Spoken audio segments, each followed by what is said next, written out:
Isang pinagpalang araw sa ating lahat. So, ngayong araw is May 19, 2024. So, ngayong araw is ipagpapatuloy lang natin yung ating nasimulang series ng ating devotion. So, bago natin talakayin ulit or i-continue yung ating series is muli muna nating balikan yung last week na series natin para dun sa mga tao na bago lang na tagapanood at tagapakinig na dito sa ating talakayan sa ating Bible verse or devotion. So, yung series na tinalakay namin nakarang araw or last week is being disciple. So, as a Christian, as a people, child of God is kailangan ma-disciple tayo. Inaaral natin yung kanyang mga utos, salita. Hindi lang pwedeng babasahin natin to, papakinggan. Kailangan i-adapt natin sa sarili natin. It's either to grow spiritually or spiritually. So, kailangan hindi lang pwedeng inaral natin. Kumbaga, i-adapt natin and we need to teach to other.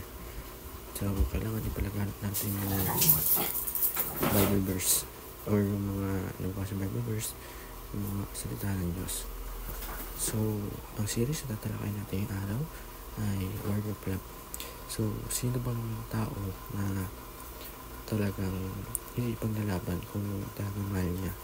So, ang best example natin ng pagmamahal is si God. Diba? Para sa atin, para doon sa katutubos natin is pinayaan niya or hinayaan niya maghirap yung kanyang anak mamatay sa kalbaryo ng cross para tubusin yung ating mga kasalanan. So, yun yung pinaka-best example ng warrior of ang pagmamahal sa God. Yung pagmamahal sa atin ni Jesus Christ na siya yung naghirap, di mo na siya nagreklamo. Talagang ang sabi niya lang, Ama, patawarin mo sila, hindi nila alam yung kanilang ginagawa. Kaysa yung sisihin sila na huwag yung rin niya ganyan. Pwede naman sabihin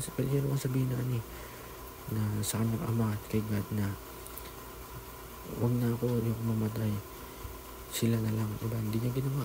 Hinayaan niya. Inako niya pa rin yung kasamaan na hindi naman sa kanya. So, sa Bible verse na tatalakay natin araw, Romans chapter 13 verse 8. Ang sabi dito, owe no one anything except to love each other, for the one who loves another has fulfilled the law. So, para lumawag yung ating talakayan, tayo ay dumako sa ating teaching at application. Ang una sa ating teaching, God's love overflows through us. So, nag-uumapaw yung pagmamahal ng Panginoon sa atin.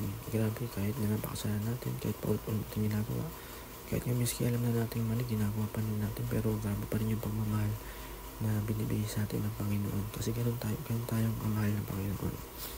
So, sa number 2, we owe love to people. So, kailangan magmahal tayo ng kapwa natin. Kailangan yung hindi natin mahalin yung kapwa natin kasi binal tayo ng Diyos eh. Maanak ng Diyos rin yan kagaya natin. Number 3, love is fulfillment of the law. So, yung batas nga, yung pagmamahal. Yung pagmamahal is napupulfill natin yung mga batas na nakasaad sa Bible. Ating application, owe no one anything. So, nun, sa number 2, owe love to each other. So no one's anything, and yung kailangan mahalin natin yung bawat isa. And sa last, love in order to fulfill the law. Yun, it's either to fulfill the law is kailangan natin magmahal. So, ayun lang po para sa araw na to. Naway may natutunan tayo sa ating pakikinig at panonood. And I want to congratulate my dearest classmate, especially my beloved love, sa pagkapanalo nila sa kanilang pan-exposition officer. Naway gabayan sila ng Panginoon sa kanilang tatahaking pagkakataon sa paglilingkod. So, ayun lang po para sa ito. Naway may natutunan tayo. God bless them.